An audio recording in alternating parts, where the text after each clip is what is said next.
The night air above Winterfell was thin and brittle, biting at exposed skin and rattling the iron rings of the portcullis like a child shaking a toy for attention.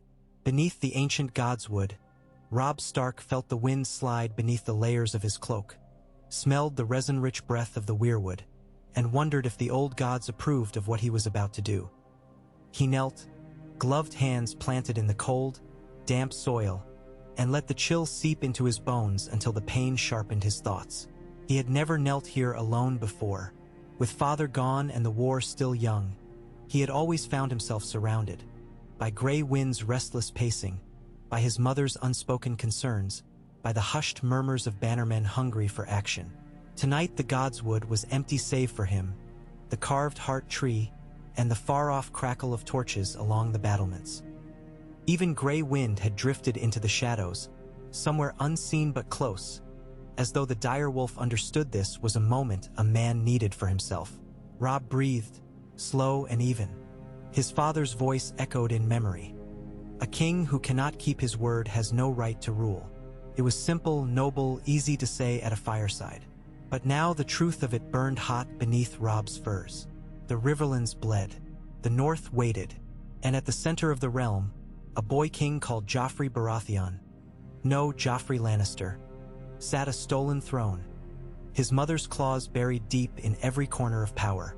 Catelyn Stark had begged her son to seek peace, but peace offered no justice.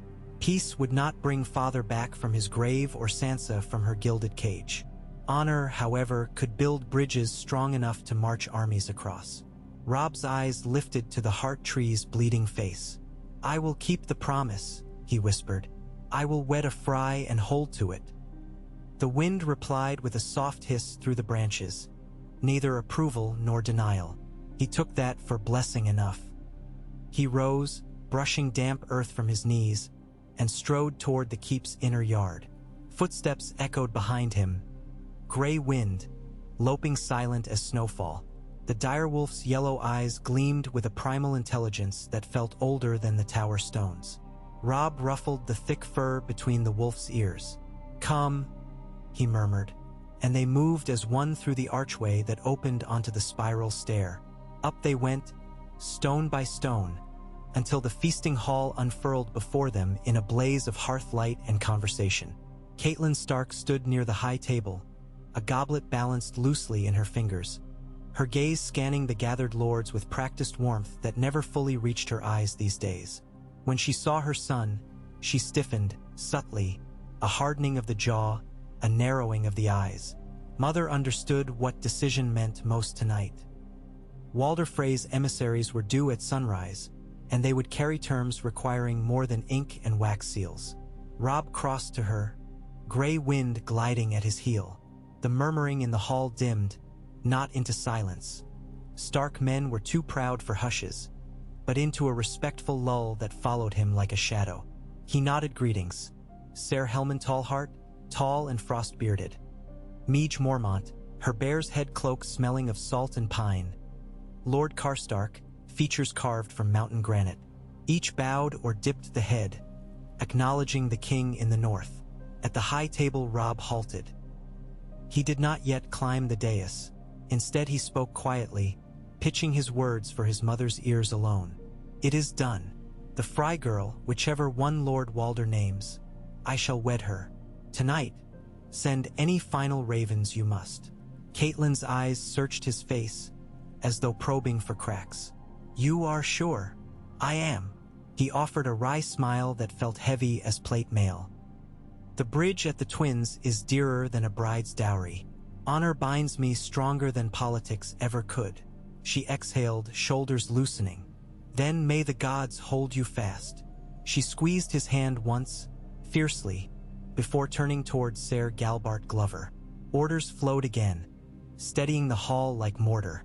Robb stepped onto the dais, planted his hands on the rough oak table, and waited until every cup ceased clinking. Every voice faltered. He felt hundreds of eyes on him. Sworn swords yearning for vengeance, young squires hungry for tales, old men weighing the Stark boy's worth. They would follow him, he knew, but they needed to hear the truth of their cause. "My lords," he began, the hall amplifying his voice. You have bled, hunted, ridden, and risked all for House Stark, for justice. The path to that justice demands more than strength of arms. It demands honor kept.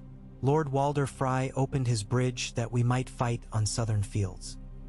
In return, I swore to marry his daughter. I will keep that vow. Murmurs rippled, some approving, some uncertain. Robb pressed on. We march south again within the fortnight. My queen-to-be shall ride among us, proof that the North does not break its word. And by the next new moon we take King's Landing. The words hung like steel in winter air. Then Meage Mormont slapped her cup against the table. The king speaks. Stark honor for Stark justice. A roar followed, boots thundered, blades rang against shields. Robb's pulse pounded with theirs. For a heartbeat he glimpsed his father's ghost in every face. Men proud to follow Eddard Stark's son to whatever end awaited. That night, as banners snapped above Winterfell's towers, ravens streaked south carrying Stark seals and Frey promises. And in the East Tower chamber, where quiet replaced the hall's raucous cheer, Robb Stark slept in fragments. Visions of a Frey bride he had never met, of golden lions prowling crimson halls, of a throne room washed in northern winter and Stark banners flapping over the broken red keep. 3 days later, the Frey procession clattered through Winterfell's outer gate. Wagons painted sky blue and mud brown bore barrels of ale and casks of Riverland wine. Gifts Walder Frey claimed symbolized the fertility of his many sons and daughters. At their head rode Ser Stevran Frey, silver-haired and bony, the heir who had grown old waiting for his father to die. Next came Lord Walder's 8th son, a squat man named Ser Emmon, flanked by a pair of Frey daughters, one petite and sharp-eyed, one tall and reed-slender. Behind them, a dozen knights carried spears capped with twin towers. Robb watched their column wind across the courtyard from atop the parapet. He marked the riders with the cool detachment of a commander, yet could not still the flutter beneath his ribs. Which of these women will be queen of the North? Which will share my hearth? Gray Wind paced beside him, muzzle wrinkling at the unfamiliar sense. Easy, Robb murmured, stroking behind the wolf's ear. We shall know them soon enough. When the Freys dismounted, Catelyn Stark descended first to greet them. Courtesy demanded it. Politics necessitated warmth. Robb followed, cloak swirling, and the assembled northern lords formed a silent corridor as he advanced. Snow crunched beneath his boots. The sun glinted off sigils. The flayed man of Bolton, the Triskelion of Flint, the roaring bear of Mormont. All watched. Ser Stevron bowed stiffly. Your Grace. His voice was a dry reed bending. My father sends blessings and prays you find his daughter pleasing. Robb returned the bow. Your Lord Father is ever generous. Winterfell welcomes House Frey. He gestured to the taller girl, pale-haired, eyes the soft green of summer apple leaves. You are? She dipped a curtsy so smooth it seemed practiced on mirrors. Lady Rosalind, sire. I am honored. Her words were shy but clear. Beside her, the petite sister's mouth tightened, as though swallowing jealousy. Later Robb would learn her name, Valda, but in that moment she was merely another witness to his fate. Rosalind's cheeks colored beneath his scrutiny, yet she did not look away. There was something brave there, fragile yet unflinching. Robb inclined his head. Lady Rosalind, I trust your journey was not too harsh? We were well guarded, Your Grace. The North is colder than tales say, yet beautiful. He smiled despite himself. It grows more so in good company. Into that small warmth stepped Ser Emmon Frey, voice oozing satisfaction. A fair match for a fair king. He offered a parchment sealed in blue wax. Walder Frey's consent, heavy with demands. Lands along the Green Fork, a lordship for a favored son, rights to collect tolls in perpetuity. Robb skimmed, his jaw working. The toll clause was a dagger aimed at every future march south. Yet, if it sealed Frey allegiance, perhaps he could stomach it. For now, the following night, Winterfell's great hall blazed brighter than any festival since Eddard Stark's name day. Trestle tables sagged beneath roasted boar, herb trout, and wheels of yellow cheese. Musicians strummed lutes and hammered dulcimers. Beneath antlered chandeliers, northern lords clapped Frey hands in uneasy camaraderie. Alle lucent tongues, laughter bridged distrust. At the high table Robb sat flanked by Catelyn and Rosalind. The Frey girl wore a gown of dusky rose, simple but finely sewn. Her hair, pale as new-spun linen, cascaded over narrow shoulders. When she moved, the candlelight caught tears jeweled at her lashes. Robb leaned close. "Are you well?" Rosalind blinked fast, collecting herself. "Your Grace, I am only overwhelmed." Her voice trembled like a harp string. "So many eyes. They watch you because you are their future queen." He meant reassurance, but the words sprawled heavy. Yet she met them with a nod of solemn courage. In that moment Robb felt a protective tide swell in his chest. Kin to the surge he felt facing Lannister spears.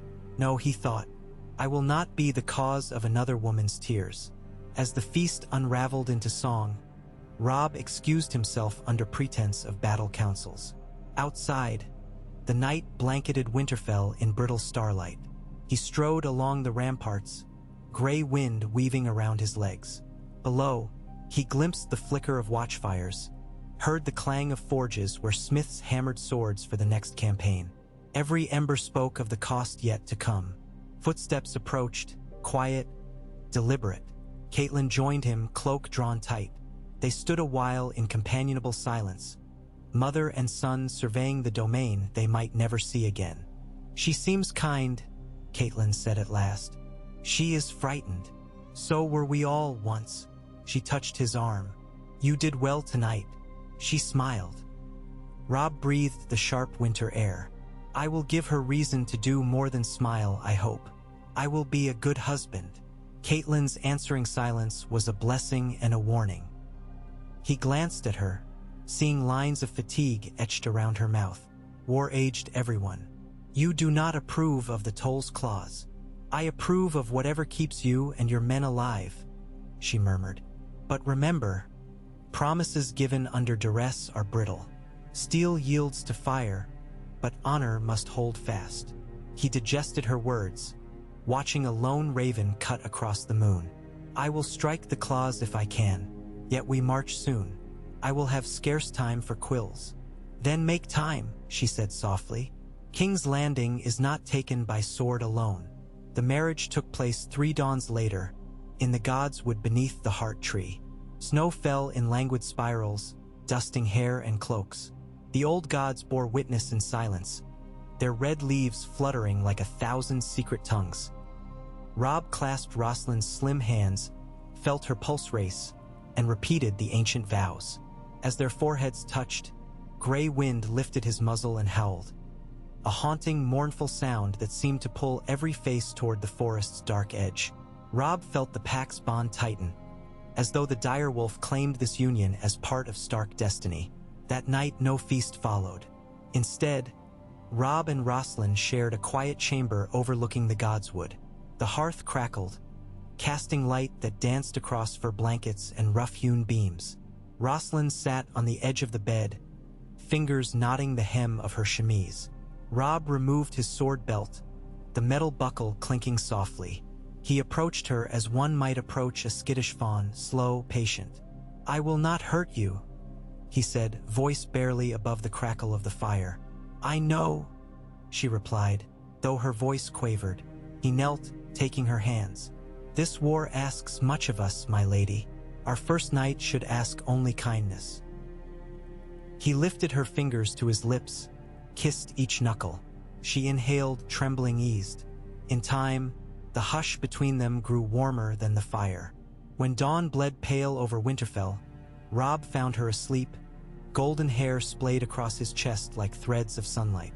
In the stillness he realized he had crossed a threshold no battle charge could match. The life of another bound forever to his decisions. Outside, horns sounded. The army was mustering for departure. He slipped from the bed, careful not to wake her, and fastened his cloak.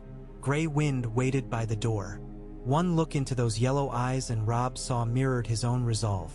The march south would be swift, relentless. King's Landing awaited, and with it the reckoning of lions. The column that poured from Winterfell's gates stretched half a league. Pikes bristling, banners billowing, wagons groaning beneath salted meats and spare mail. Snowmelt muddied the King's Road, sucking at hooves and wheels. Robb rode at the head on a gray courser named Storm, gray wind loping alongside. Rosslyn rode in a curtained wagon surrounded by Frey guards and northern outriders, every jolt of the axle a reminder of the distance between maidenhood and queenship. They made 12 leagues that first day, setting camp in a hollow fringed by whispering pines. Fires bloomed, sparks drifting skyward like lost souls. Robb dismounted, shaking ice from his pauldrons, and walked the perimeter, listening for discontent, for fatigue, for the slow rot of morale that could cripple an army before steel ever clashed. He found instead a fierce hum of purpose. Men sharpened swords with eyes on King's Landing. Women stirred stews thick with barley and carrot. Even the Frey contingent had begun sharing flasks with northern sentries, bound by the simple truth that freezing nights respected no heraldry. Near the center of camp, a makeshift smithy hammered out a rhythm older than castles. Sparks flew as blacksmiths reforged chipped blades. Robb paused, leaning against a cartwheel, and watched a boy no older than Bran pump the bellows, cheeks flushed. War claimed the young first. Your Grace. A shape emerged from smoke. Talisa Maegor, the Volantene healer who had journeyed north with Lady Catelyn's escort. She carried a basin of steaming water, sleeves rolled to elbows. We need more poppy for the infirmary. What stores we had have frozen solid beyond use. Robb nodded. See Ser Brynden when we next pass a town. He will pay what price they ask. Her dark eyes searched his face. Price is never just coin in wartime. He tilted his head. What counsel do you offer? That you keep your men alive by tending wounds before they fester, and that you bleed the enemy before infection sets in the body of your own army. Her tone was clinical, yet there was warmth beneath, the empathy of one who had stitched flesh too often to waste time on false politeness. Robb smiled. A healer's pragmatism, a healer's necessity. As she drifted back toward the lantern-lit infirmary tents, Robb exhaled a plume of mist. He felt then the weight of every life tethered to his choices. Not merely soldiers, but healers, grooms, cooks, the quiet backbone of a moving kingdom. That night, Rosslyn joined him by the king's fire, wrapped in a fur cloak too large for her slim frame. The flames cast her face in amber and shadow. Around them, lords debated routes, scouts reported on Lannister patrols, and gray winds sniffed each newcomer with possessive caution. Rosslyn listened without speaking, her gaze flicking from map to command to direwolf. At last, when the lords dispersed to their tents, she asked, "Do you ever fear?" Robb considered. "Only that I fail those who trust in me." She touched his hand. "Then you will not fail. A man who knows fear cannot be blinded by pride." Her words carried the quiet wisdom of one raised in a hall where vows were bargaining chips. Yet here she was offering faith. He squeezed her hand gently. "Sleep, my lady. Tomorrow we cross into lands held by men who would rather see our heads on spikes than our banners on their walls. My place is with you." Her chin lifted, the fire catching defiance in her green eyes. "If that means I travel roads of blood, so be it." Robb's heart stirred. "You are braver than I deserve." "No," she said. "Bravery is choosing to love a stranger in darkness." Before dawn chilled the ashes, scouts returned with word of a Lannister host 30 leagues south, encamped near the ruins of Seven Streams. Tywin's banners, they said. Perhaps 20,000 men. Robb stood over the map with Lord Bolton, Meage Mormont, and Ser Brynden Tully. "If Tywin marches north to meet us," Bolton observed, "he leaves King's Landing thinly garrisoned. Or he faints," Ser Brynden countered, knife-tip tracing river bends. "Tywin is shrewd. He may force you to choose between open battle and your rush to the capital." "We cannot afford delay," Robb said, "but nor can we leave Tywin at our back." He tapped the parchment where Seven Streams lay. "We strike at dawn 2 days hence." "Fust?" decisive. Break his center, scatter his lines, leave him licking wounds while we ride for the city. Meej Mormont cracked a knuckle. The young wolf moves again. Bolton's pale eyes glimmered. As you command. Orders flew. Messengers saddled steeds. Drums beat the marching cadence. By sunrise, the king's host surged south, a river of steel and fur and hope. 2 days later, the dawn mist rose as a thin silver veil across the meadow of 7 streams. Robb surveyed the enemy from a low ridge. Ranks of crimson and gold armor arrayed like molten coin in the weak light. Siege towers crouched like timber beasts. Tywin's camp sprawled wide, complacent in the belief the north was still leagues distant. Robb turned to Lord Karstark. Signal the flanks. Jonos Bracken leads the left, Bolton the right. We hold cavalry in reserve until the Lannister center buckles. Karstark nodded, face grave. Horns blared. Arrows darkened the pale sky. The meadow erupted in chaos as northern shields locked, spears braced, and the first wave crashed. Robb spurred storm forward, gray wind a streak of gray fury. He felt the world narrow to clanging steel and the hot copper stench of blood. Hours blurred. He remembered only fragments. A Lannister knight toppling beneath his sword. Bolton's men circling like silent wraiths. Grey Wind leaping at a bannerman and dragging him screaming into the mud. When at last a horn sounded retreat. Regal, pained, Robb found his glove slick with blood not his own. Tywin's center was a shattered shell. His right wing, driven by 1,000 northern axes, lay strewn in crimson drifts. But Tywin Lannister himself was not among the dead. Night fell over a field of moans and smoldering tents. As healers picked through the wreckage, Robb paced outside the command pavilion, every step jolting bruises. Ser Brynden emerged, armor dented, expression sober. Tywin slipped away at dusk, a dozen riders confirmed. He heads south, likely to lock the gates of King's Landing before we appear. Robb exhaled through clenched teeth. Then we ride harder. Your men are bone-tired, Robb. Give them a day. A day Tywin uses to fortify. He shook his head. No. We press on, night marches swift and lean. Bolton's outriders will airy his tail, deny him rest. From the shadows, Bolton himself stepped forward. I will send my bastard and 1,000 men. We shall make the lion bleed every mile. Robb met those pale eyes, unreadable as moonlit snow. See it done. The order given, he crossed to the healers' tents, seeking Talisa. The smell of boiled leather and blood greeted him. Inside, cots lined the canvas walls, men groaning beneath poultices. Talisa knelt beside a Frey archer, stitching a thigh wound. She looked up, face streaked with soot. Your Grace, you should rest. So should you. She laughed, weary. My work is not done. He bowed and left. Outside, the sky blushed with embers of distant fires, the price of victory. Somewhere beyond those embers, Tywin Lannister galloped south, a wounded lion determined to reach his den. Robb returned to his own tent and found Rosalind waiting, reading by candlelight. She rose when he entered, eyes widening at the blood dried on his mail. Are you hurt? Only others' blood. He stripped off gauntlets that squelched. We broke Tywin's host. Her shoulders sagged with relief, then straightened with new worry. And now we chase him, night and day until King's Landing stands before us. He reached for her hand, sword calluses scratching her soft skin. You asked if I feared.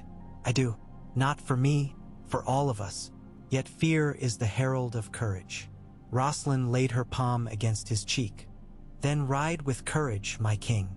He kissed her brow, tasting salt and candle smoke. Outside, horns sounded assembly. The young wolf marched again. So began the long pursuit. Dawnless roads, frost-slick ravines, moonlit crossings of rivers choked with sheet ice. Scouts returned with tales of Lannister wagons smashed, wheels hacked by Bolton's riders. Abandoned baggage fires marked Tywin's retreat. Yet the Lion Lord's vanguard stayed stubbornly ahead, until one rain-drenched dusk, a scout brought word.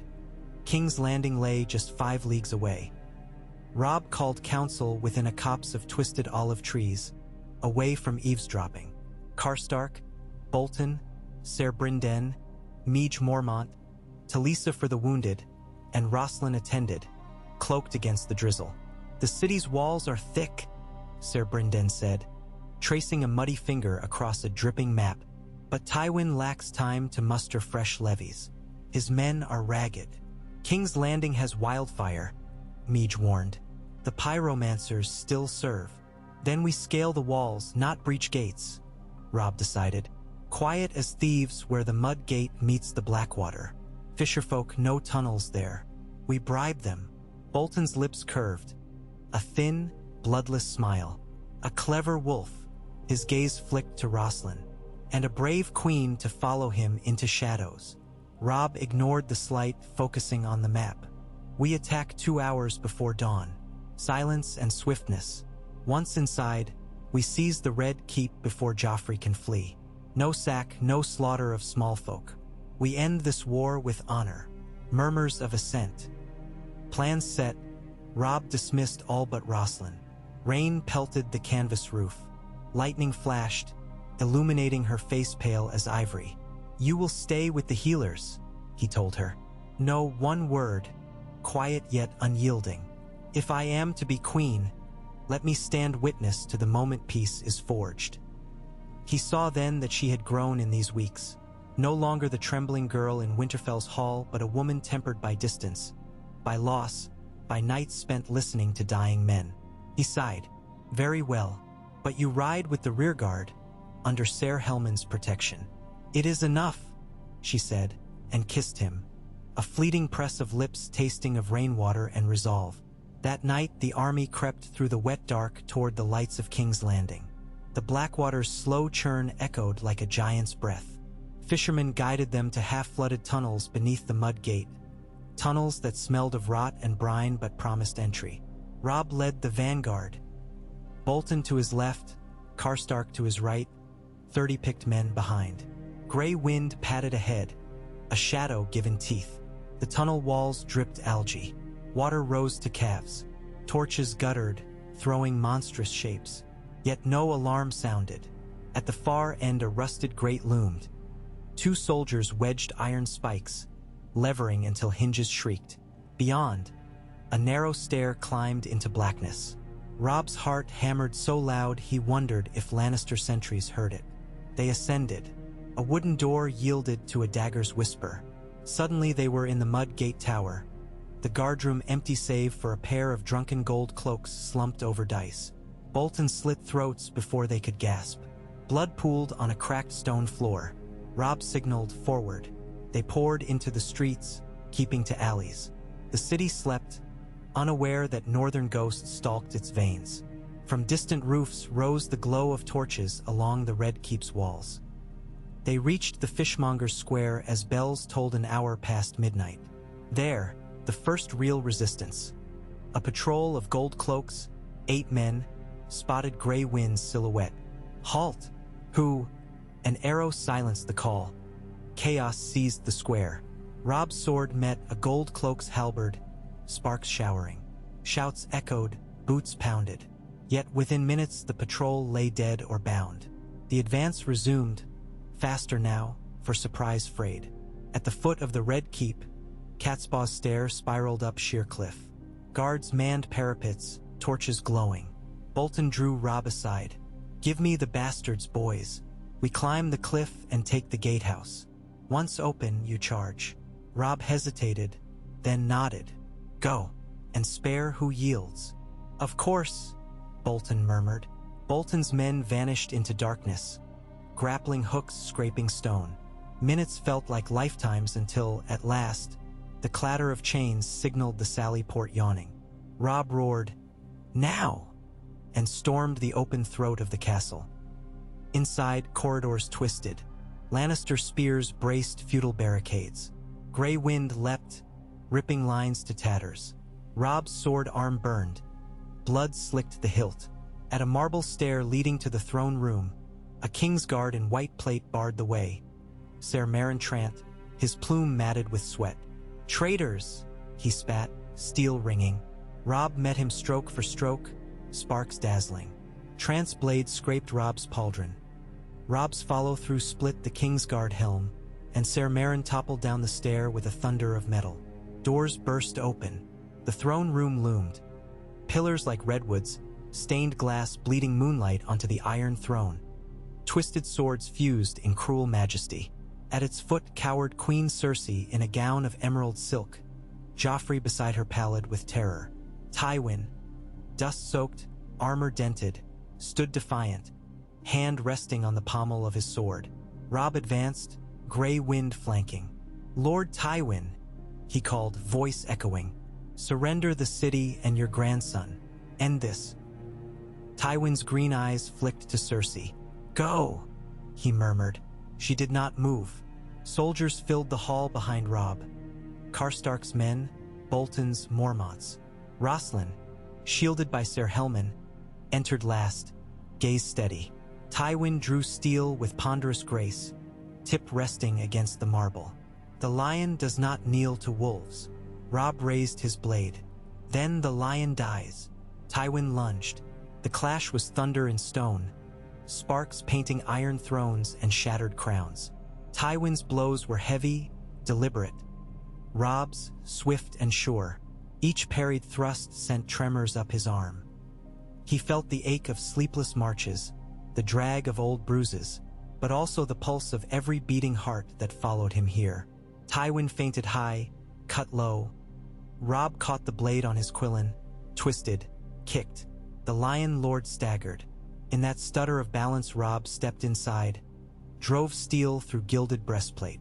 Tywin's breath hissed like steam. His sword clattered to stone. He sank to knees, blood staining his cloak. Robb held him as he fell. "You could have knelt," he murmured. Tywin's eyes burned, then dimmed like embers quenched in snow. He died clutching pride. A hush rippled. Cersei sobbed once, sharp as breaking glass. Joffrey trembled, crown askew. Robb turned, voice carrying.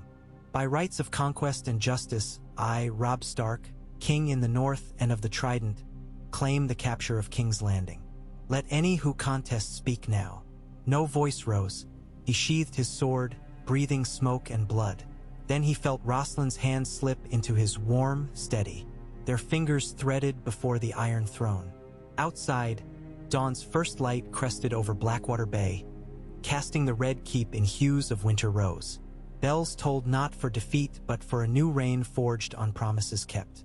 The young wolf had honored his betrothal, crossed rivers of doubt, and seized the very heart of the realm. Yet even as victory drummed through marble halls, distant storms gathered. Because crowns won by steel must be worn against a world of knives. Almost equals 18,000 characters. Let me know when you're ready for the next section, and we'll continue unfolding the 5-hour saga. Morning broke over King's Landing like the slow lift of a veil, pale gold seeping across terracotta rooftops and painting the Blackwater a muted bronze. Within the Red Keep, the walls exhaled the chill of a night spent trembling under foreign banners. Soldiers in stark gray made their rounds along corridors once patrolled by crimson cloaks, their heavy northern boots echoing where soft Dornish slippers had once whispered. Robb Stark had slept no more than an hour.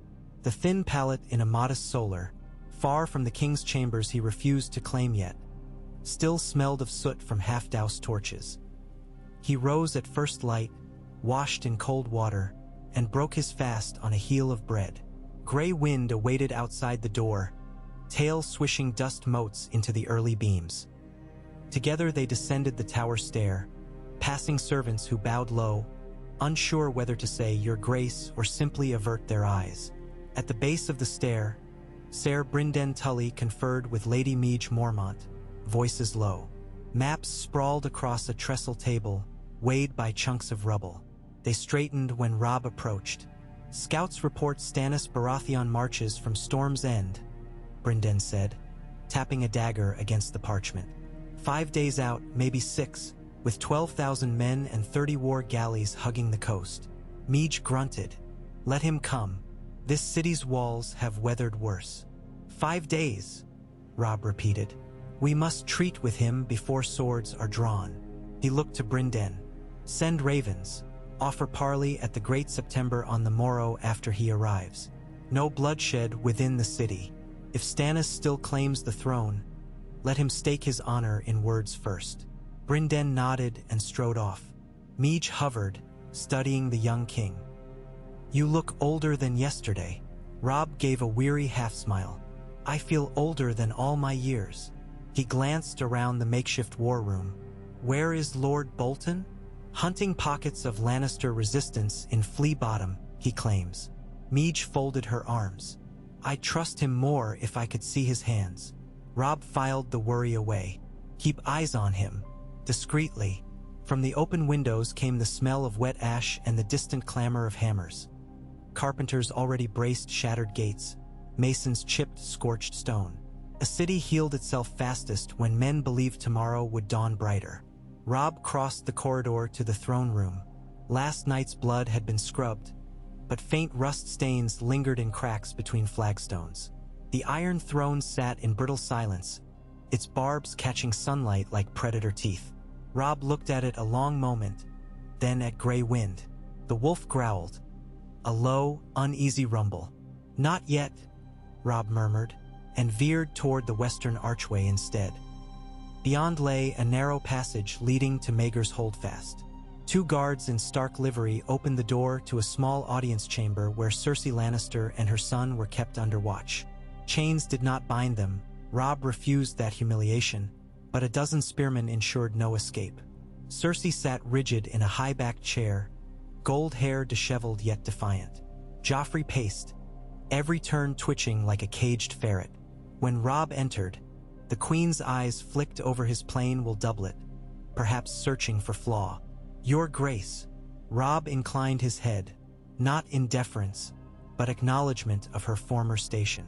I have come to discuss terms. The only term is my son's throne, Cersei snapped. You have no claim. Robb spoke evenly. My claim rests on conquest and the crimes of your house. You butchered Ned Stark, innocent of treason, held my sister hostage, and waged war upon the North. By all laws of men and gods, I might end your line here. Joffrey stopped pacing. His voice cracked on the high edge of panic. My grandfather will. Your grandfather is dead, Robb cut in softly. Slain by my own hand. Hear this. I failed to save my father. I will not fail the realm by letting Tywin's grandson succeed him. Silence fell heavy as chain. Cersei's knuckles whitened against the chair arms. What do you want? Peace, Robb said. The realm bled enough. You and your children will be given safe passage to Casterly Rock. You will renounce all claim to the Iron Throne. In return, I vow no harm will come to you. Joffrey sputtered, but Cersei held up a hand. Her green gaze locked on Robb's, gauging the iron behind the courtesy. At last she nodded, a tilt of the head so slight it might have been a shiver. Send quills, she whispered. I will sign your parchment. It will be ready by noon. Robb glanced to the guards. See, they are fed. He left before Joffrey's curses could follow. In the great hall outside the King's Solar, Rosalind coordinated a train of little birds, servants bearing bolts of northern wool, baskets of dried apples, jars of honey from the Reach donated by sympathetic merchants. She directed them with gentle authority that surprised even her. No, the cloth for the orphanages first. The septas will make blankets. Yes, the apples to the infirmary. Honey for wounds. Talisa, sleeves rolled, stopped beside her. The Queen already at work. There was no envy in her smile, only admiration. Rosalind flushed. Someone must keep order. The small folk are restless but hopeful. Talisa brushed errant curls behind her ear. Hope needs tending more than wheat. Her gaze lingered on Rosalind's thin frame. You've eaten little. I will when there is time. Rosalind turned back to the bustle. Talisa laid a hand on her arm. Peace requires strong hearts, my lady. Do not let yours faint. A soft glance passed between them. Two women in the eye of a storm forging quiet alliance. Then Talisa hurried on, arms full of bandages. By midday, Lord Karstark arrived bearing grim trophies. The Golden Lion standard ripped from the mud gate, Ser Boros Blunt's broken helm, a coffer of Tywin's signet rings taken from his field chest. Robb received them in a stateroom once used for royal entertainments. The irony was not lost on him. We found Maester Pycelle in a cellar, raving. Karstark dropped a ring on the table. Claims Aeron Greyjoy is sailing with a Kraken fleet from Pike. Nonsense, perhaps. Perhaps. Robb's brows knit.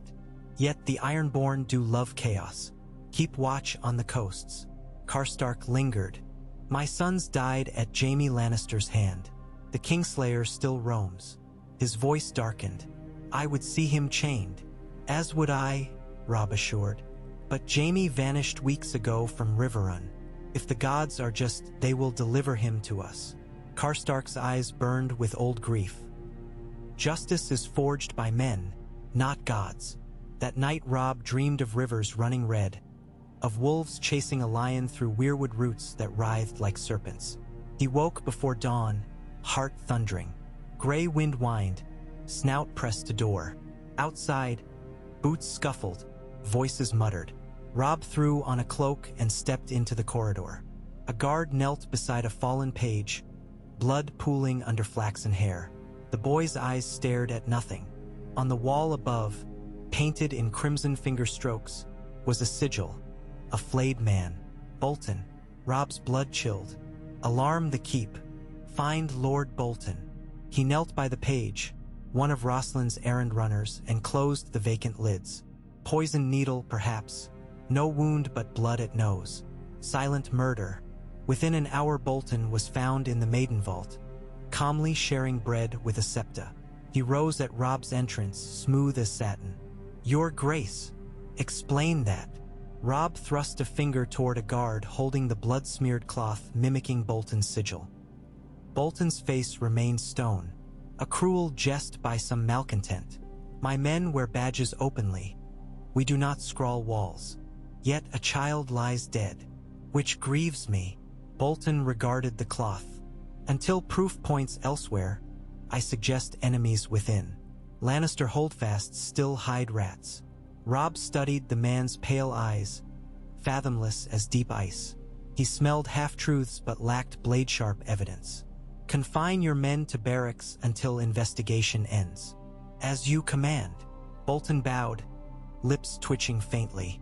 The incident spread whispers through the Red Keep. Roslin heard them while tending ration lists and pressed a hand to her rising chest. She found Robb in the Godswood Garden, a southern attempt at northern tradition, slim weirwood saplings no thicker than wrists. He sat on a marble bench, gray wind beside him. She knelt before him. They say a page is dead. Poison. His voice was hoarse. I will not allow my court to sink into such darkness. She grasped his hand. Then shine light. Show justice swiftly. He squeezed back. I must meet Stannis first. If he marches into unrest, the city will tear itself apart. 3 days later, thunderheads bruised the sky as Stannis Baratheon's banners appeared on the horizon. A fiery heart within a stag, crimson beating against black. The gates opened under truce. Stannis rode in at the head of disciplined columns, jaw clenched, baldric gleaming with rub-thin polish. Behind him strode Ser Davos Seaworth, eyes wary. Priests of R'hllor carried braziers that hissed in the drizzle. They met in the throne room stripped of finery. Only the throne, a bare table, and guards lining the pillars, half Stark, half Baratheon. Robb wore a gray surcoat unornamented save for direwolf clasp. Stannis wore black mail with scarlet surcoat. No crowns. They faced each other like mirrors of stark resolve. Davos broke the silence. Under peace flag, we gather so men need not butcher men. Stannis's voice was flint striking steel. You hold my city. I hold a city stolen by Lannisters, Robb replied. Not yours until rightful claim proven. Rightful. Stannis's eyes burned blue embers. I am Robert's heir. I do not dispute Joffrey's bastardy nor Tommen's. I dispute the Iron Throne's worth when forged by blood alone. Robb gestured to the sword seat looming behind. The North cared little for southern crowns until forced. Yet war found us. I would end it. Stannis' gaze flickered to gray wind, silent at Robb's side. Peace requires clear lines. Will the North accept my rule? Robb inhaled, feeling every thread of history tug. We will attend a great council. Lords paramount of realm shall vote. If they name you king, I will bend knee. So long as the North is granted self-rule in its own laws, much as Dorne under Daeron II. A ripple ran through the chamber. Stannis eyed him as though reassessing a chessboard. Autonomy within the realm. Taxes and banners when called. Fair levies, aye, and armies if war just. Robb paused. But justice must be shared. Eddard Stark's name cleared. Truth of Lannister treason made public. Davos stepped forward. A council is wise, yo. Ur Grace. He glanced at Stannis. A united realm prevents vultures. Greyjoys, Dornish descent. Stannis' jaw worked. I will summon this council. On one condition.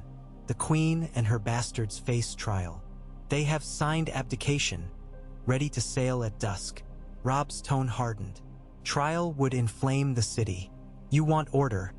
Do not feed mob frenzy. Stannis studied him, then gave a curt nod. Exile then, with escort sworn never to return. So be it. Robb extended a hand.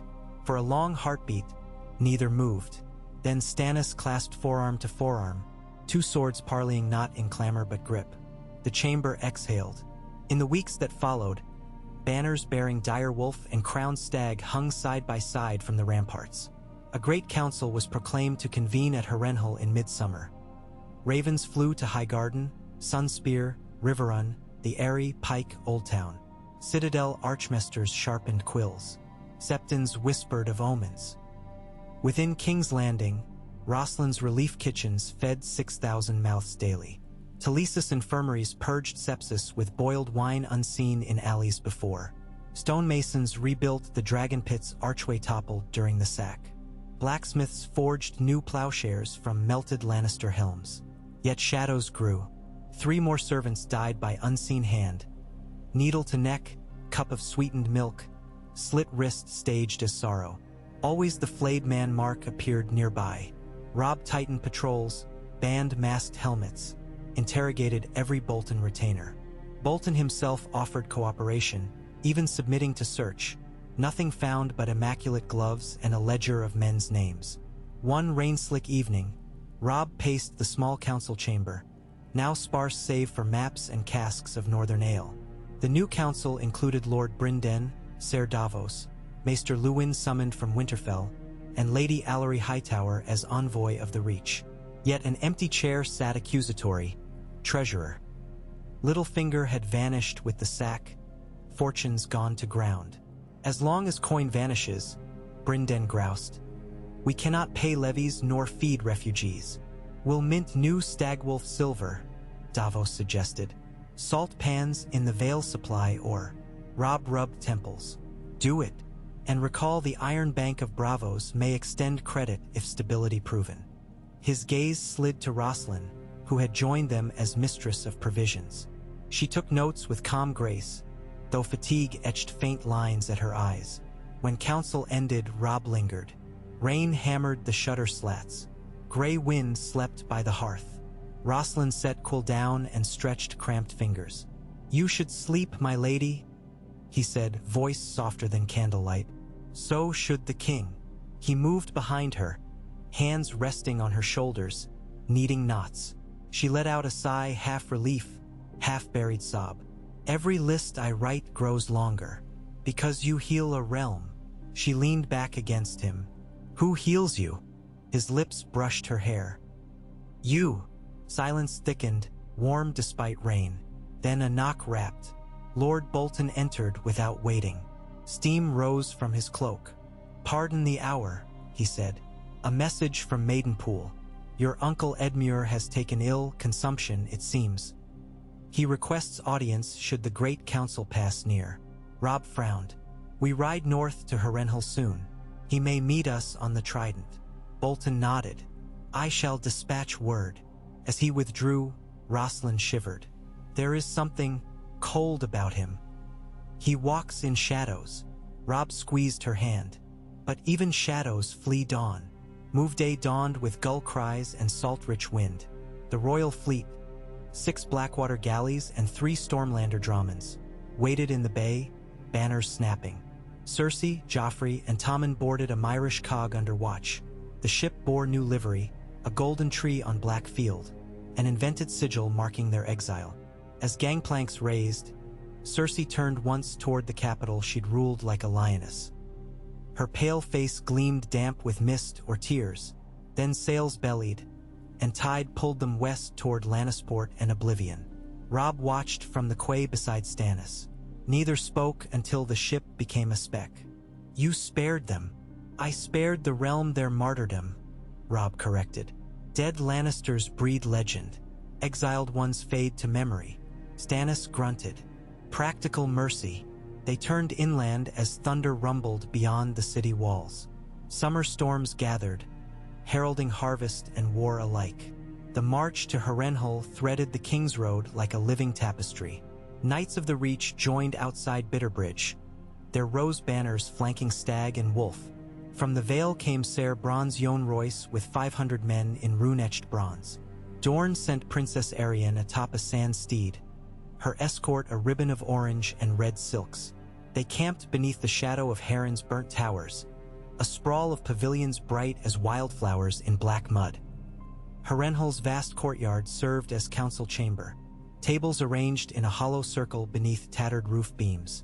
Ravens perched overhead, eavesdropping on destiny. Lords filed in. Mace Tyrell, dour but calculating. Edmure Tully, coughing into a kerchief. Balon Greyjoy, eyes glittering with sea storms. Prince Doran Martell, borne on a litter. Prince Oberyn striding like a viper beside. Robb entered with Rosalind on his arm. Murmurs rose. Some saw only Walder Frey's daughter, underestimating her. She met their stares with quiet resolve. At Robb's side stood Stannis, jaw clenched. Maester Luwin read charges against the Lannisters, case for Baratheon claim, plea for northern autonomy. Each lord spoke in turn, voices weaving tension. Tyrell favored Stannis for stability against Greyjoy piracy. Royce argued Robb's righteousness. Balon Greyjoy, half laughing, declared for none, wanting only the seas. When dusk painted the hall in bruised violet, a vote was called.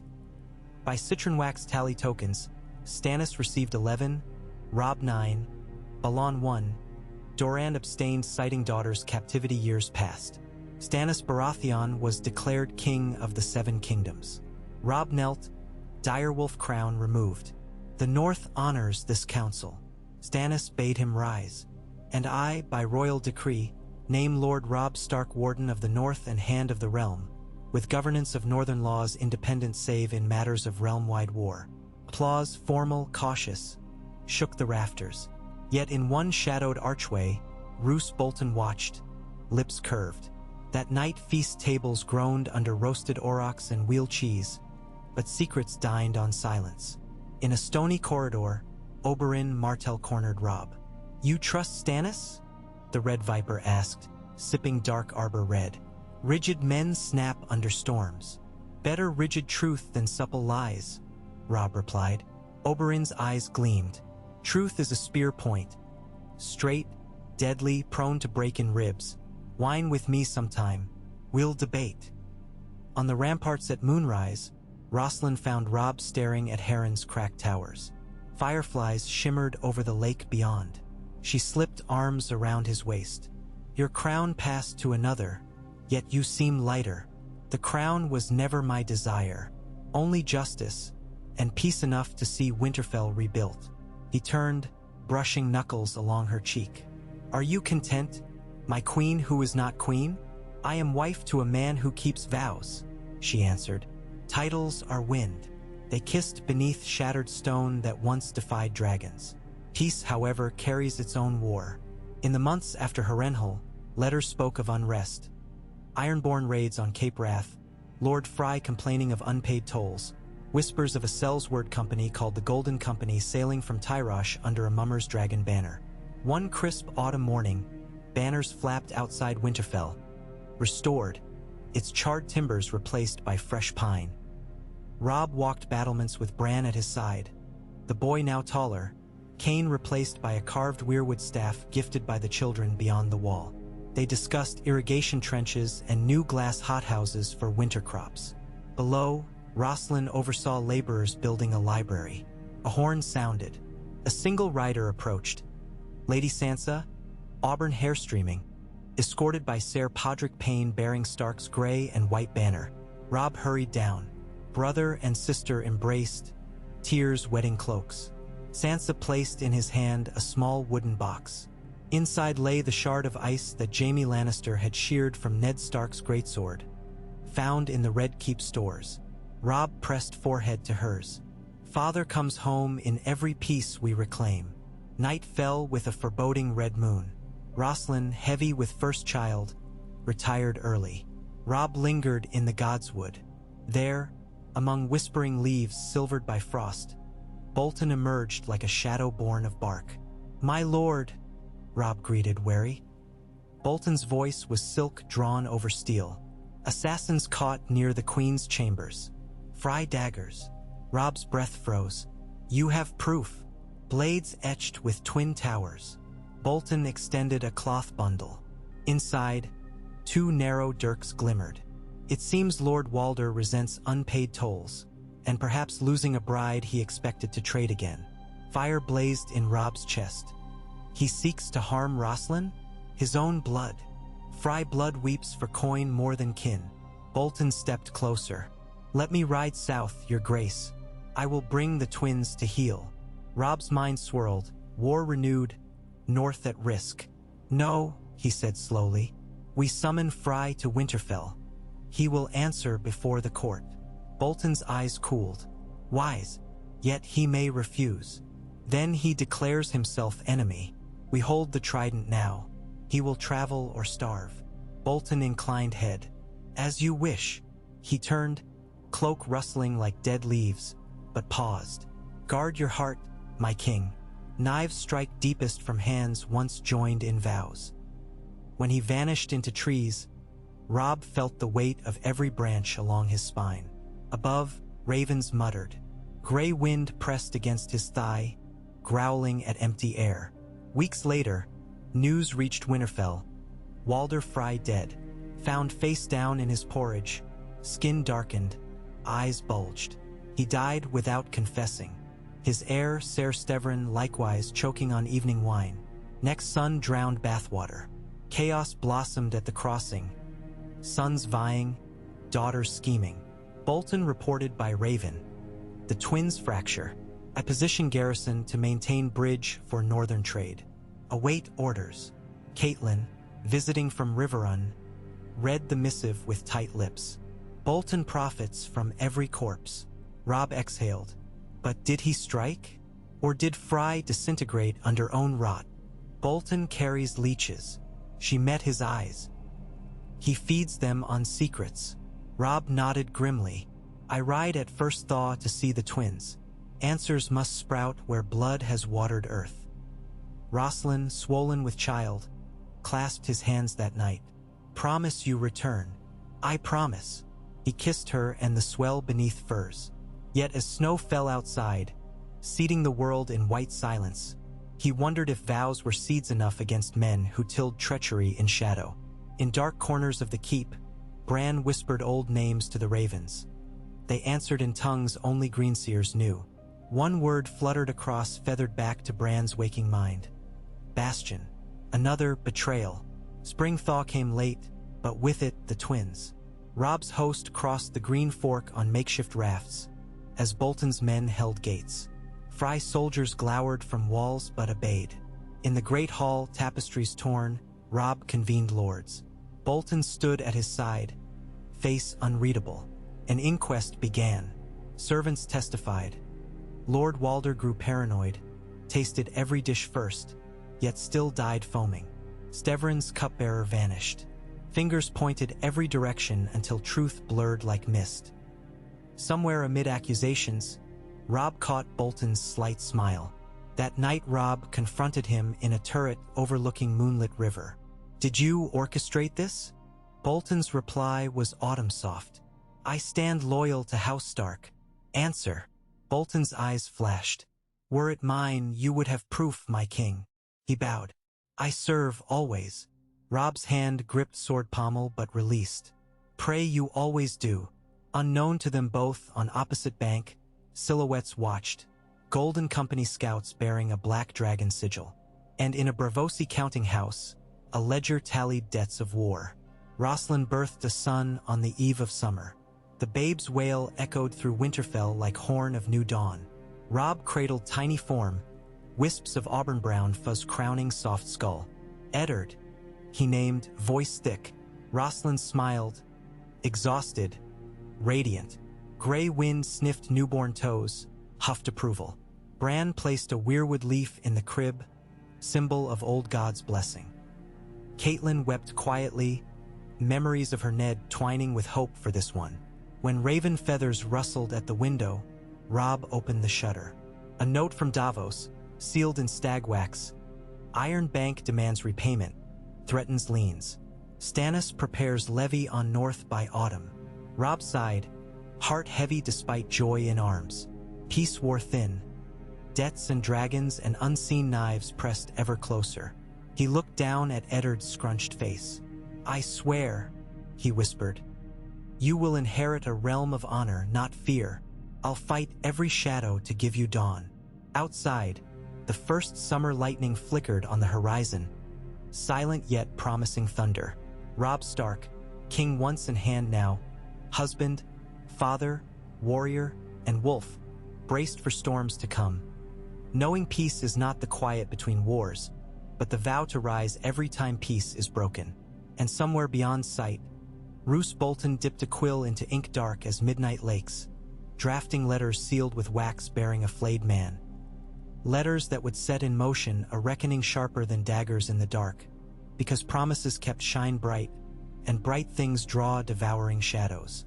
A dawn mist curled over Winterfell's outer bailey, soft as ghost silk, muffling the world until every torch became a glow inside a pearl. Robb Stark stood atop the battlements with his infant son swaddled in one arm, the child's tiny fist wrapped around a tuft of his father's cloak. The castle beneath him was a breathing thing. Chimneys coughed smoke, stable boys whistled at Mara's thick with winter fur, hounds barked at crows sliding across the snow-pocked roofs.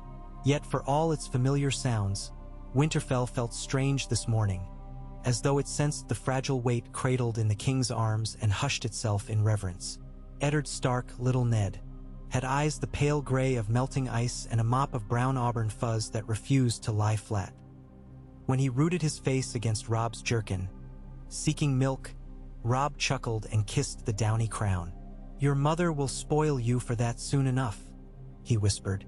The child gurgled, fingers sliding free of the cloak to grasp at empty air. Behind him, bootsteps paused. Catelyn stood wrapped in a simple wool shawl, gray shot with tully blue. You should rest, she murmured, voice barely rising above the wind brushing the crenellations. The ride to the twins left you hollow-eyed. I rest better here. Robb shifted so she could see her grandson. He looks like father. He does. Catelyn's smile bloomed, trembled, steadied. Your father would have been proud of him, of you. Robb studied the horizon where the wolfswood's skeletal branches pierced a sky paling toward winter gold. Somewhere beyond those trees rode Roose Bolton, summoned back under a veneer of loyalty, leaving his bastard Ramsay to hold the twins. Robb had not liked the twitch of fear that passed through peasants when they heard Ramsay's name, nor the scent of old blood in the halls Bolton now claimed. Yet proofs were elusive, and war loomed on other fronts. Footfalls clattered on the tower stair, Maester Luwin's lighter tap joined by heavier tread. Serbrinden tuji emerged, cloak flutterin. Your Grace, he called, breath smoking. Raven from King's Landing. Urgent. Robb handed the baby into Catelyn's arms. The message bore Stannis' seal, a crowned stag with inflaming heart. To Robb Stark, Lord of Winterfell, Hand and Warden. Riots in the capital. Bread stores spoiled. Iron Bank demands payment within the moon or blockade our ports. I require your presence for counsel. Beneath, Davos had added cramped lines. Greyjoy sails sighted off Massey's Hook. Storm's End girds for siege. Robb exhaled. Tell Lord Stannis we ride south by Fortnight's End. 10,000 spears. Bryndon's brow furrowed. And the boy?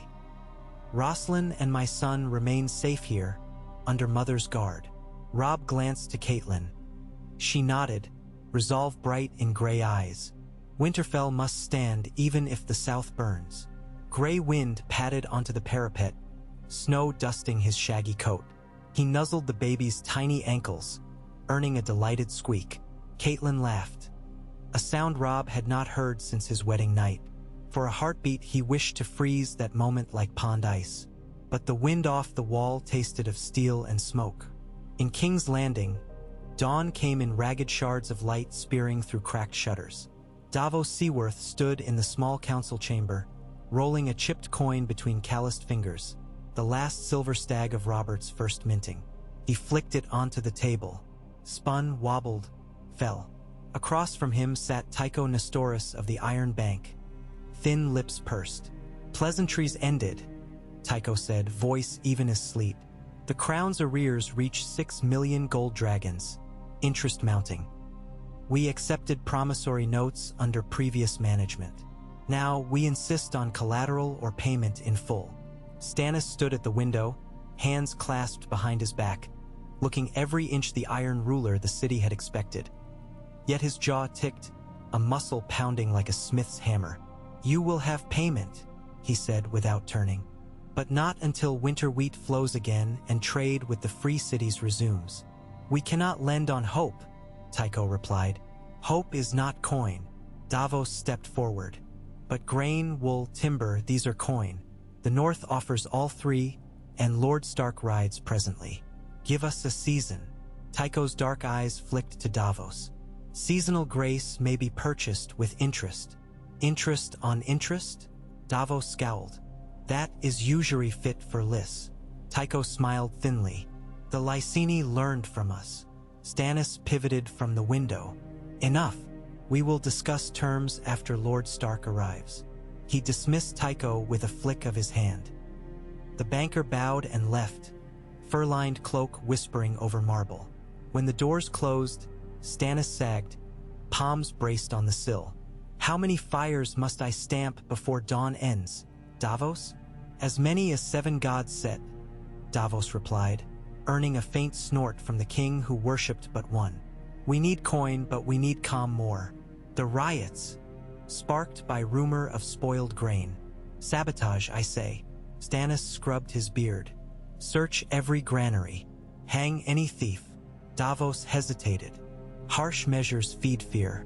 Better to double bread rations for a week.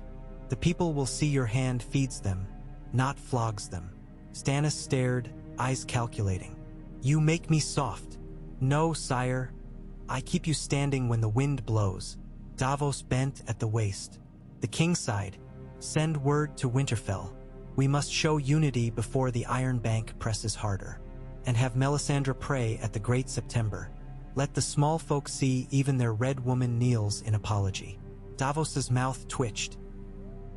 He doubted Melisandre ever knelt to anyone save her fiery god. But he bowed and withdrew. In the stairwell, he nearly collided with Princess Shireen holding a stack of ledgers. Her grayscale scars were half hidden by loose hair. Ser Davos, she piped. The master of coin told me to some columns, but the numbers don't add. Davos smiled gently. Numbers never add the way a banker want. This. He took the ledgers. Let me help. Down the corridor, Queen Celis' voice rang shrill scorn at servants who failed to scrub ash from the hall's carved pillars. Ash left by the riots, as though stone itself marked Stannis' rule with charcoal tally. Davos wondered if even dragons of old could burn that soot from memory. At Winterfell's library hall, thick with timber scent and new parchment, Rosslyn sat hunched over ledgers of her own. Beside her, Maester Luwin fed thin parchment into a ledger press, complaining softly that figures refused to balance. We trade salted cod to White Harbor, boar hides to Barrowton, yet coin flows outward faster than inward. War devours purse as surely as men. Rosalind dipped the quill. Then we find new trade. Glass gardens will yield herbs unseen in the north. Spices command triple value in King's Landing markets. Markets in upheaval, Luwin warned. Yet upheaval births opportunity. She finished a neat column of sums. A ship of Winterfell lavender oil could fill the realm's coin shortage itself. The old maester smiled. You speak like a merchant queen. She flushed. Need carve skill. Her hand drifted to her belly, still aching from birth but stronger each day. If my child is to inherit a realm of peace, I must weave threads unseen. Sudden commotion outside drew their gaze. At open doors, Bran, perched on a mobility chair of masterful carpentry, clutched a weirwood-carved cane. His wolf Summer padded close. Bran's eyes looked distant, pupils dilated. The ravens bring warnings, he murmured, voice low and wrong. Three-eyed crow sings of ice spiders dancing at the edge of night. Rosalind hurried forward. Bran, what did you see? He blinked, focus returning. Snow, endless, a shadow with a crown of frost. Summer whined. Bran shook his head, tears bright. Tell Robb, the dead are restless. Far north, beyond the wall, Tormund Giantsbane trudged through waist-deep drifts, beard iced into clumps. At his side stalked a pale elk bigger than most horses, antlers laden with hoarfrost. Ahead, a horizon of jagged blue ridges shimmered like shattered glass. The wind carried no birdsong, only the whimper of cold. He turned to the small, black-cloaked figure beside him. Your men south of the wall think winter's story's done, Crow? Jon Snow, newly elected Lord Commander of the Night's Watch in place of the slain Jeor Mormont, pulled scarf higher. They bleed over crowns, forgetting what lies beyond them. Tormund grunted. Let em squabble. When the others come, iron chairs melt. Jon fingered the pommel of Longclaw. Still, Stannis holds the throne. He honored his vow to aid the watch. If I send raven warning of new stirring, will kings heed a bastard crow? Tormund laughed without mirth. Best hope your wolf brother remembers the old way. North will need wolves before long. Jon looked south, imagining ghosts somewhere prowling crimson leaves of Winterfell's godswood. He remembers, Jon murmured, and wolves do not kneel. Weeks later, the King's Road lay under Robb's column like a brown scar through patchy snow. The army marched in 3 segments. Vanguard of Karstark outriders, main host of Stark spears and Mormont shield maidens, and a rear guard protecting baggage and the King's War Council. War drums stayed quiet. This was no charge but an answer to a king's plea. They reached Moat Cailin and found it abandoned save for ravens roosting on the broken towers. Robb rode through mist rising from eel-filled pools, feeling history prick at his skin. Here the first men broke Undul steel. Here the North repelled Valyrian scouts.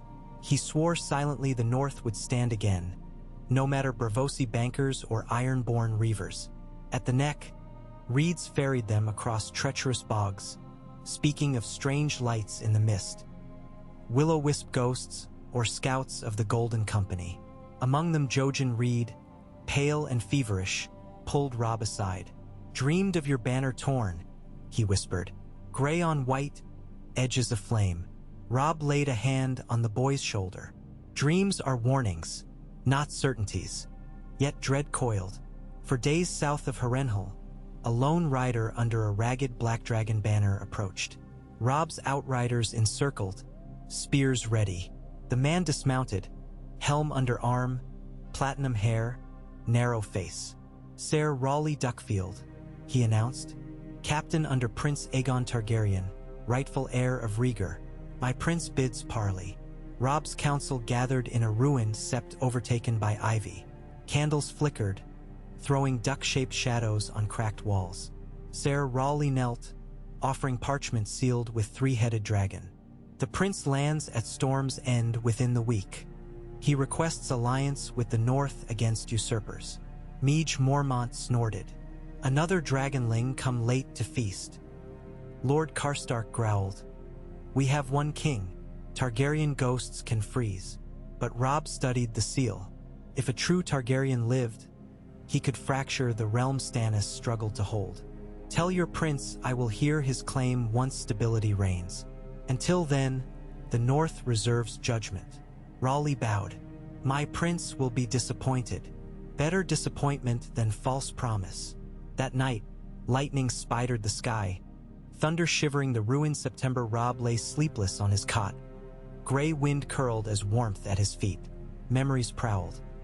Ned Stark's head on a spike, Catelyn's despair, Theon's betrayal, Walder Frey's goblet raised in false toast. Promises kept shine bright, and bright things draw devouring shadows. Bran's warning echoed. Ice spiders dancing at the edge of night. He dozed, dreamt of a weirwood forest ablaze, each white trunk bleeding red sap that pooled into a river. A wolf leapt across, fur-lit like ash sparks, eyes blazing green. At river's far bank stood a flayed man with Bolton's pale face, holding Eddard's cradle above the crimson current. Robb jerked awake, heart deafening. Dawn's ashen light seeped through torn canvas. Horns sounded. The rearguard signaled attack. He sprang from cot, throwing mail over linen, sword belt biting hips. Gray wind bounded out. Outside, snowflakes danced but did not settle. The air too warm. Arrows hissed overhead. From the tree line surged armored men bearing the Kraken of House Greyjoy. They struck the baggage train first, axes splitting wagon tongues, igniting pitch-soaked carts. Screams of horses and men tangled. Robb rallied. Stark spearmen formed shield wall while Mormont women harried flanks. Gray wind tore into a raider, jaws crushing chain and bone. Robb's sword found ironborn breastplates gap, punching through ribs. But raiders poured like surf. Karstark thundered past, mace swinging. Cut supply lines, their aim, he bellowed. Robb saw it. Ironborn ignored spears to drag wagons ablaze into the ditch, destroying flour, salted beef, and spare arrows. A strategic raid, not conquest. He spurred Storm. The horse vaulted a burning wagon, landing amid raiders. Robb's blade whirled, steel singing, blood spattering onto snow that sizzled. A war horn, deep, echoing, sounded from the ridge. Ironborn withdrew, melting into fog toward a marsh where shallow boats waited. Robb pursued to water's edge. In shifting mist, he glimpsed a broad-shouldered captain with black beard braided by silver beads, Victorian Greyjoy himself, raising hand in mocking salute before boarding a longship. Oars dipped. The fleet vanished amid reed-tangled channels. When quiet settled, the camp smoldered, half stores destroyed, 50 men dead. Maester Luwin rode up breathless on a piebald gelding. We lost 2 months' grain. Robb clenched teeth. They struck with Bolton precision. Bolton is north, Meej growled, wiping gore from cheek. Bolton's letters travel faster than men, Robb muttered. He ordered scouts to shadow the marsh. Few returned, arrows in backs. The raid had teeth sharper than raiders' pride alone. 2 days trudged by amid rationing. Unger scraped moralero. When Harrenhal's black towers finally loomed, their crooked silhouettes seemed a promise of shelter and omen of crows. Stannis awaited in the great hall of kings, that cavernous shell melted by dragon's fire centuries past. Fires and braziers cast monstrous shadows along walls pocked like cheese. Davos and Shireen stood near, joyful relief on their faces. During council, when Robb reported the raid, Stannis slammed fist on scarred oak. Greyjoy worms gnaw even now at the realm's bones. He turned to Lord Celtigar, master of ships. Send Redwine fleet to Cape Wrath. Noiron Borns shall ride Anskad. Davos interjected. The fleet guards trade routes.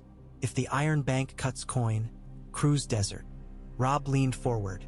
Then let the North extend credit. Grain from our next harvest against interest. In exchange, the fleet patrols the narrow sea, protecting my trade to pay that debt. Melisandre, red eyes glimmering at chamber's edge, spoke for the first time. The Lord of Light rewards those who share flame with the hungry. A pact of fires. Then, northern hearths feeding southern forges. Stannis studied Robb, the red woman, the maester tallies. Pride warred with need.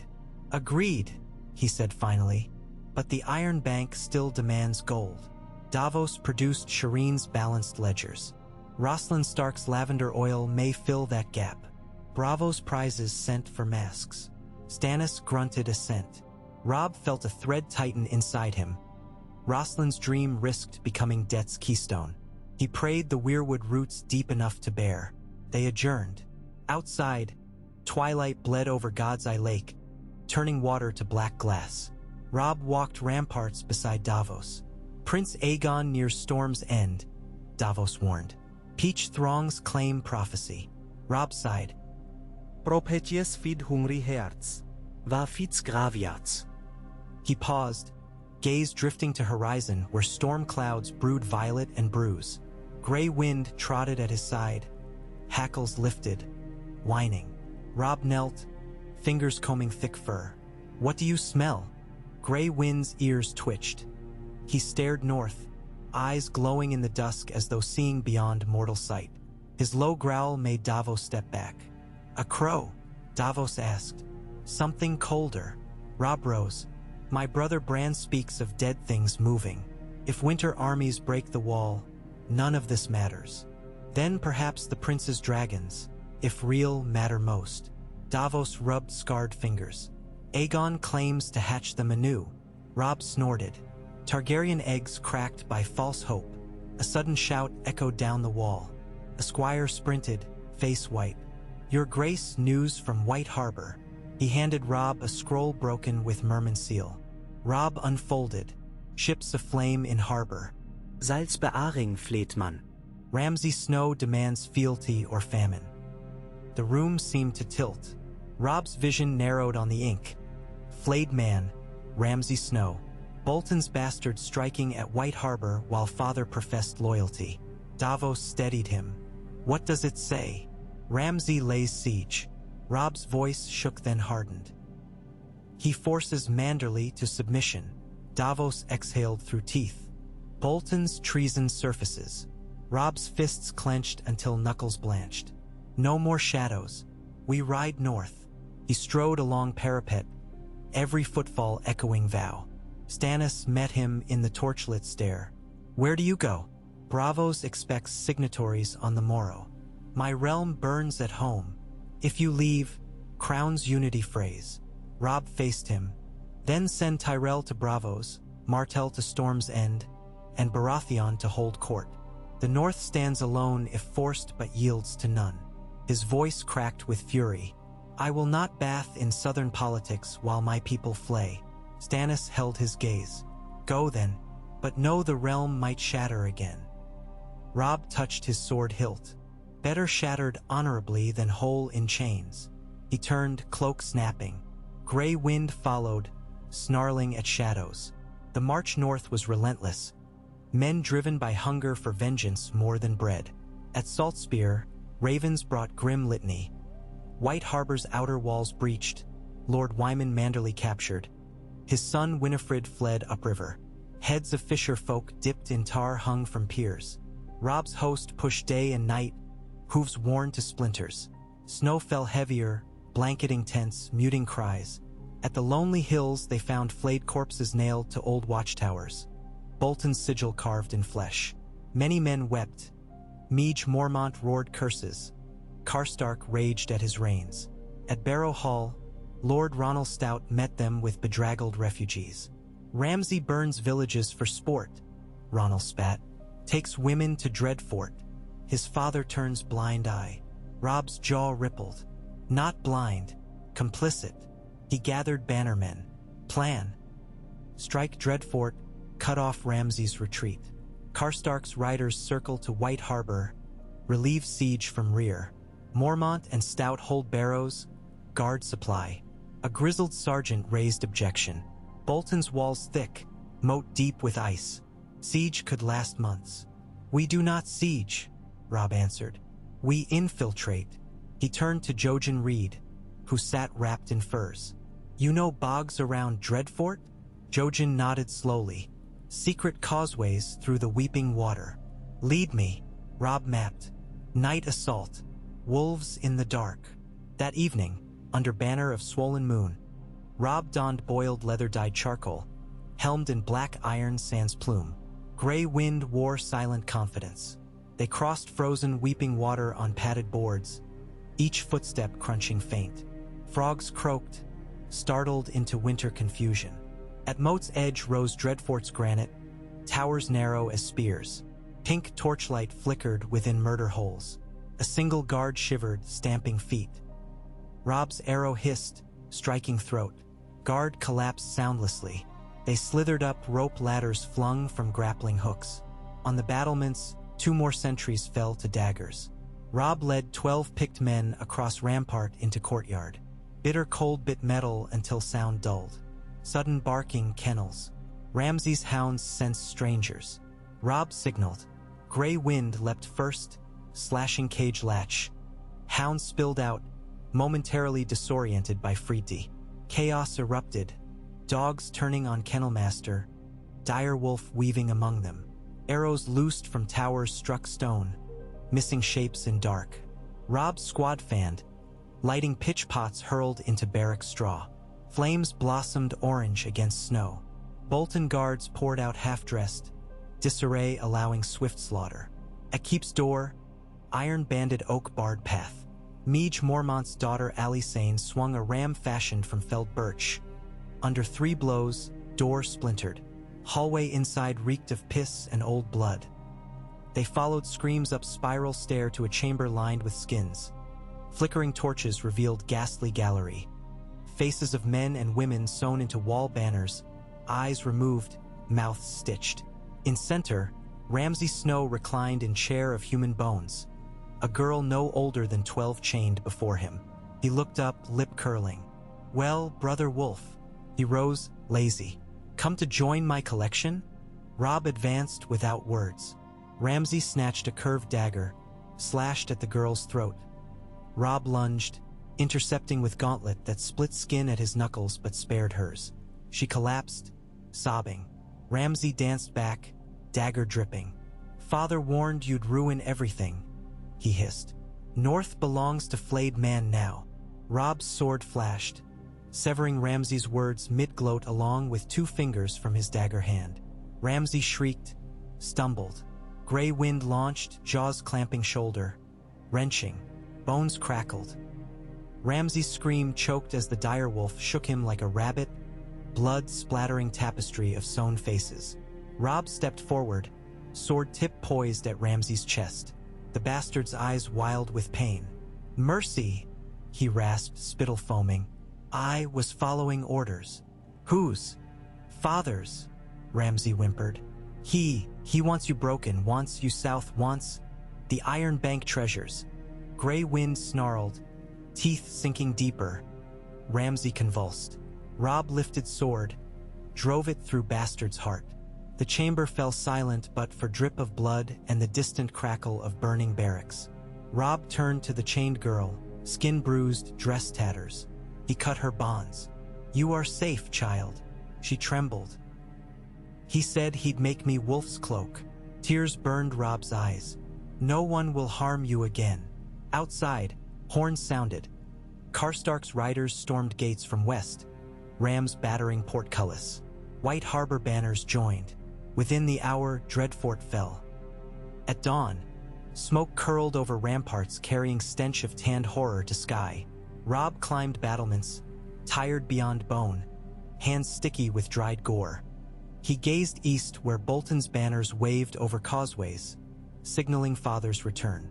Roose Bolton rode into courtyard midday under white flag. His gaze flicked to scorched kennels, to corpses littering snow, to his bastard's body draped across the steps of flayed man's statue. For one heartbeat, his mask slipped, eyes widening, jaw tensing, then serenity returned. "Your Grace," he said, voice silk. "I see Ramsay's savagery reached new depths." Robb descended, meeting him on blood-muddied snow. "Ramsay's savagery bore your sigil. An unfortunate truth. I wrote his recall, but he mutinied." Bolton shook head. "Fathers bear blame for sons." "Do they?" Robb's hand rested on sword. "I charge you with treason. Collusion with Ironborn to sabotage my supply. Instigation of raids on White Harbor. conspiracy to overthrow northern rule. Bolton's pale eyes met his without flicker. Proof. Robb gestured to Raven's shackled to Bolton armorers. Messages bearing Bolton sigil and Kraken seal recovered from study. Ledger of payments from Iron Bank to Bolton account for reclamation of debt. Bolton's calm cracked. A single bead of sweat traced temple. I see. Bolton removed his gloves, slender fingers white as bone. Then pass judgment, my king. Robb's voice rose to gathered men on ramparts. Roose Bolton, you are stripped of land and title, condemned for treason and murder. Sentence: death. Bolton closed eyes, exhaled a breath that ghosted. A wise wolf kills quickly. He knelt in snow, hands folded. Do not let your next mistake be mercy. Robb drew his father's greatsword, ice reforged in Winterfell forges, half its Valyrian steel gifted by Manderley smiths. The blade sang as it cleared scabbard. Snowflakes kissed its smoky sheen. Bolton looked up, lips almost smiling as if greeting the inevitable. Gray wind waited silent. Robb raised ice, felt its weight tally every life lost. Father, comrades, fry pages, kennel girls, flayed fishermen. He swung. Ice found flesh and bone. Bolton's head tumbled, rolling to rest face down in crimson mush. The courtyard exhaled. Moans, relief, prayers. Robb wiped blade on Bolton's cloak, sheathed. He turned to assembled lords. We bury the dead with honor, burn the skins, salt the earth. From this day, the flayed man shall fly no more. A roar answered. Anger, mourning, oath renewed.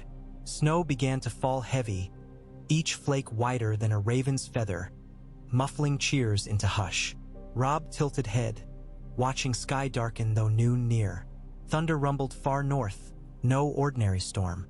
Bran's raven perched on battlement, cawed 3 times. Robb's heart clenched. Winter truly came. That night, fires burned in Dreadfort's courtyard.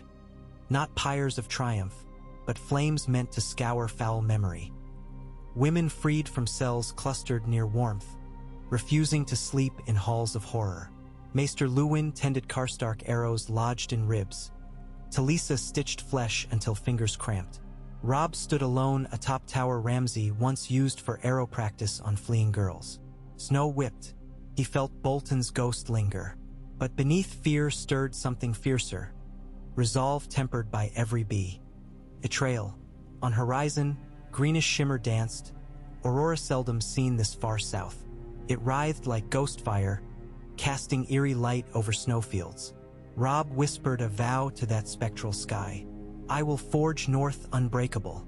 When others come, Targaryen dragon, Bravosi banker, iceborne nightmares, we will not yield. Below, gray wind howled, long and low, a call answered by other direwolves far away.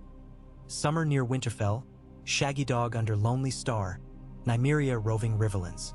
The sound braided into wind until wind itself howled promise of pack united.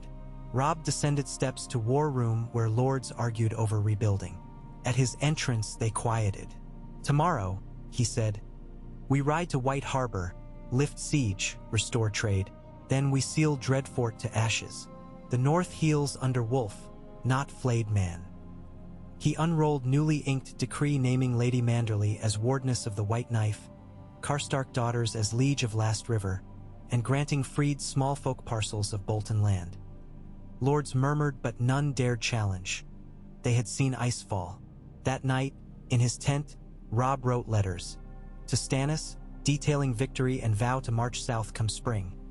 To Rosslyn, recounting birth of justice for their son's future.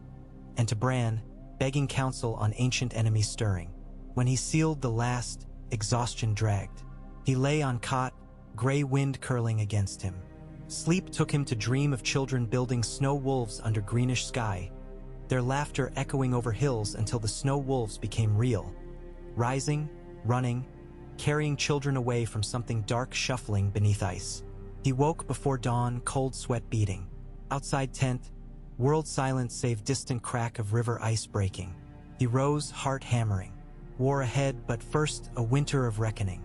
He stepped into pale pre-dawn, breath pluming like dragon steam. On Far Ridge, he saw torches flicker. Karstark scouts returning, bearing word that White Harbor's gates opened at sight of northern host. Greyjoy ships fled seaward. A small victory, but morning's chill whispered, "No victory lasts if shadows walk." White Harbor welcomed Robb with mixed jubilation and grief. Lord Wyman, thin and pale from captivity, knelt awkwardly, knees swollen, yet tried to kiss Robb's hand. Robb lifted him instead. "Manderley stands," he said. The old lord wept openly, calling Robb true king of honor. Fishmongers lined streets, tossing silver wrasse at Karstark riders, children trailing after direwolf banners. But scars of siege marked walls, black scorch where Ramsay's catapults hurled fire pots. Women carried buckets to douse smoldering warehouses still. In Wolf's Den Keep, Maester Theomore presented Robb a sealed casket, confiscated from Ironborn captain. Inside lay letters bearing sigil of a golden kraken entwined with flayed man. Orders: strike supply lines for payment in gems. Signed, Roose Bolton. Proof further of father's collusion. Robb placed letters in velvet pouch. Send copies to Stannis. Treason documented. 3 days he stayed to repair harbor. He reopened bakeries with grain from rebuilt storehouses, minted new silver stags bearing direwolf on obverse, currency to pay men and mollify Iron Bank. He oversaw rebuilding of Lighthouse, symbol that North still guided sailors through perilous straits. Every evening he wrote Rosalind, though ravens risked storms. Her replies spoke of young Ned's first smile, of Bran's growing power. "He dreamed you walked through fire unburned," she wrote, and woke with ash on his sheets. Robb traced her words long after candles guttered. On the fourth dawn, horns blared. They had not been horns of battle in months, but now sounded different, deeper. Scouts galloped into courtyard, faces ashen. "Dead things on the road," one gasped. North of the last hearth, an entire hamlet frozen, corpses walking. Cold knifed Robb's belly. The old nightmares now flesh. He gathered counsel in Lord Wyman's solar. Bran's earlier visions weighed heavy. Robb addressed lords. "The long night returns. We must ride to the wall." Karstark's weather-beaten face tightened. "We're bled." Meej Mormont slammed fist. "The dead do not wait." Lord Wyman's voice wavered. "But Stannis needs you south. The realm splinters." Robb stared into fire. "If wall falls, kingdoms fall. I ride north at once with all who will follow. Those who stay must guard south against Ironborn and Golden Company. The north cannot fight on two fronts, but we must." He penned a final raven to Stannis. "Dead walk. The Night's Watch must not stand alone. I withdraw to defend realm's true border. If I fall, guard the living." He sealed with direwolf wax. He rode that night, column of 3,000, the fastest, hardiest wolf brothers shoulder to shoulder. Snow-battered, howling. In 5 days they reached Last Hearth and found truth. Houses frozen, fields littered with shattered hay bales, livestock gutted. No living soul save one girl hiding under overturned cart, clothes stiff with frost. She whispered of blue-eyed shadows, of her brother's corpses rising. Robb swore to carry her to safety, wrapped in cloak. Every mile north, snow deepened, and Aurora Ghostfire shimmered more fiercely overhead. Near Queen's Crown ruins, they met Jon Snow's ranging party. Black cloaks tattered, eyes hollow. Jon embraced Robb like lost lifeline. "Wall holds barely," he rasped. "Others gather at Frostfangs. We need every sword." Together they rode to Castle Black, towers bristling with makeshift dragonglass pikes mined from the caves of Snow Oak. On ramparts, wildling spears mingled with watch harness. Tormund greeted Robb with bear hug, booming laughter that masked fear. Jon briefed. Melisandre sent 50 barrels of wildfire. Stannis commands them hurled into passes. But ice cracks, making new ways. The others probe. Robb clasped his brother's forearm. "Then we strike first." He called council under the weirwood of Castle Black, ghastly pale trunk glowing in torchlight. Bran's ravens circled overhead. Plans formed. a preemptive raid into Frostfang's valley to shatter white masses before full strength.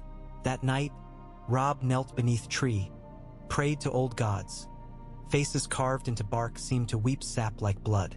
On first light of a new moon, with wind screaming like banshees, Robb led a vanguard of Stark wolves, Night's Watch veterans, wildling giants, and Karstark cavalry across the ragged fields of endless frost. Snow devils whirled. Ice in Robb's hands gleamed dull purple. They advanced into valley where stillness reigned too perfect, like breath held by unseen deity. Suddenly ground cracked, skeletal hands clawing through crust. White surged, eyes blue-burning.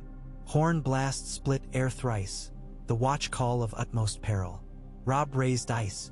Gray wind howled, leaping into tide of dead. Behind him, giants hurled boulders, shattering icy husks. Jon wielded long claw, its Valyrian steel singing with each strike. Yet for every fallen wight, two more emerged. The sky blazed with green wildfire as barrels shattered, flames devouring ranks but sizzling out on snow, leaving stench of charred rot. Then he saw them. 3 figures atop skeletal elk. Others, tall and lean, armor shimmering like starlight. Their swords glowed crystalline, cold steam trailing edges. One raised an arm. Frost rippled across battlefield, freezing blood mid-air. Men screamed as limbs stiffened. Robb's breath crystallized into rime across beard. He charged, ice aloft. Jon joined at flank. Gray wind snapped at undead elk's haunch, forcing rider to dismount. Steel met crystal in clash so sharp it sang beyond sound. Ice cracked but held. The other's blade slid along edge, leaving ice sheen scar. Robb pressed. Jon parried second wraith's strike. Sparks of frost exploded. Valyrian steel bit. The other shattered like glass shards spiraling. Light flared bluish, hundreds of whites stuttered, collapsing. Hope soared, but thunder rolled. From ridge emerged silhouette far taller. A Night's King crowned in spiderfrost, eyes twin moons of despair. He raised spear of black ice, pointed into sky. Snow pulsed, coalescing into tornado of shards swirling above. Robb planted feet, heart ablaze with everything. The oaths, child's future, father's honor. He roared, voice carrying through storm, rallied men. Giants roared back. Jon stepped beside, ready. The spear hurtled downward. Robb lifted ice. Jon raised long claw. Contact unleashed shockwave. Snow exploded outward. Valley floor quaked. Robb's arms numb, sliding back. But ice remained whole. Night's King's crown cracked. He hissed, retreating into blizzard. Whites faltered. Robb slashed 2 more. Jon stabbed. Flickering blue embers extinguished. Storm died abruptly, leaving silence full of heavy breaths, broken only by wind's mournful dirge. Dawn's faint gray seeped. Survivors gathered, eyes wide at miracle. Jon clasped Robb, laughter half sob. You broke his spear. Robb sagged, leaning on ice. We cracked his pride. He will return. Tormund slapped Robb's back. Well, we'll crack him again. They built pyres of shattered dead, flames licking pale sky, dragonglass arrows retrieved. Giants mourned lost kin. Among bodies they found Karstark's sigil, Lord Harrion, fell shielding Robb. He knelt, whispered thanks. They marched back to wall battered yet alive. At Castle Black, ravens flew in all directions. To Winterfell, to King's Landing, to Dragonstone. Robb's message: we fought the dead and lived, but they rally. In King's Landing, Stannis read scroll, brow furrowed. The realm's true war begins, he muttered. Melisandre's eyes danced fire. Tycho Nestoris, receiving duplicate, weighed viability of investing coin in living men versus specters. At Winterfell, Rosalind cradled letters to chest, tears of fear and pride. She walked to Godswood, knelt, whispering prayer. Bran listened to ravens croak secrets of Weirwood Net. His sight drifted far beyond, where dragons stirred among the red mountains of Dorne, and a young prince named Aegon unfurled black-red wings over Storm's End. Across seas, Golden Company captains met, north distracted, march on riverlands. In White Harbor, Manderley shipwrights fitted longships with black hulls named Wolf's Revenge, ready to hunt Ironborn. Robb Stark stood again on Wall's icy parapet as night rose, stars sharp. Gray wind pressed against his leg. Jon Snow joined, silent. "Do you think we can win?" Jon asked. Robb smiled, though fatigue etched deep. "I think we must." He gazed north where aurora flickered, green, pink, blue, like ghosts dancing. "And I think the pack survives together." Snow began to fall again. Not the soft flakes of storybook winters, but thick, relentless sheets that buried tracks before eyes. Yet through swirling white, the flames of watchfires burned brighter, and the song of steel readying for dawn rang louder. Robb raised ice to sky, letting snow hiss on the Valyrian edge.